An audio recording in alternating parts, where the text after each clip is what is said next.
I'd like to share with people that the census is a relative, more like a sister or a brother to voting. And I say that because when we think about the things that the census does, we know one, it provides us funding, right? Two, it provides us information about redistricting as well as the number of seats that we get in the House of Representatives. But with that, if our numbers are higher, right, the more people we have, the more of a need. Therefore, we may need more representation. We'll need more money from the federal government.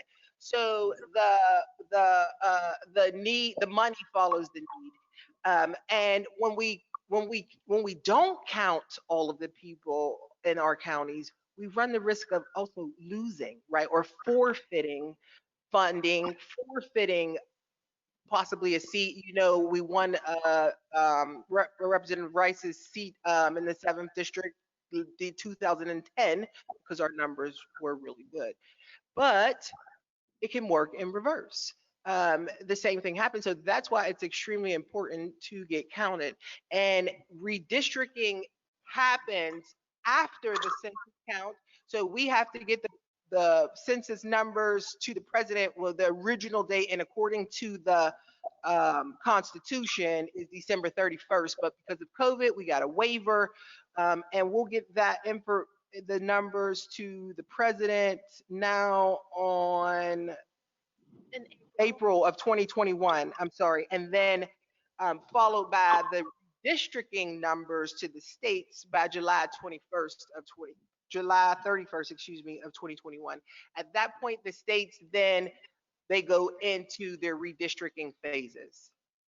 First of all, from the level which you were talking about, the first thing is that from the congressional part of it, we gained the 7th congressional district uh, because our numbers were up in the state of South Carolina. And when the numbers were up, um, it just doesn't happen. And I'm glad the lieutenant governor is listening to this. We actually fought to get the 7th congressional district on this side with the 7 counties that we have, starting with Georgetown, Horry, on round to Florence and Darlington now. So we actually fought for that because Upper State wanted it, Greenville wanted it, Hilton Head wanted it, but we fought and we won. So we had to do some rearranging to go there. Uh, but when it comes to the local part, when the census numbers are in, the first thing happens is the state comes to us and we do the redistricting for the state of South Carolina, for the House of Representatives and the Senate for the state of South Carolina. Once those lines are drawn, and it's nothing easy because we do have knockdown dragouts. I just want y'all to know that until we all agree and then we vote on it. Then it goes back to the governor.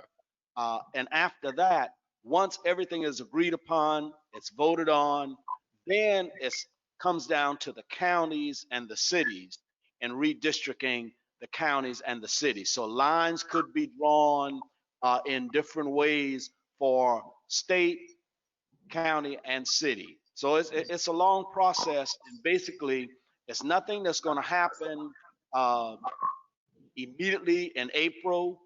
We probably will not see the real effects until 2022 because of COVID and because of us getting there and going around the table.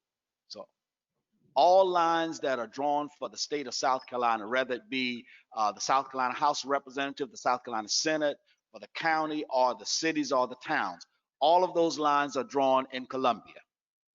Everything is drawn there. And I think that's an opportunity for us to remind everyone here how important it is for all of us to keep an eye on those activities, to make sure we're watching what's happening, because those decisions that are made impact all of us on a daily basis. So pay attention now to the census. Definitely be ready and registered to vote in November.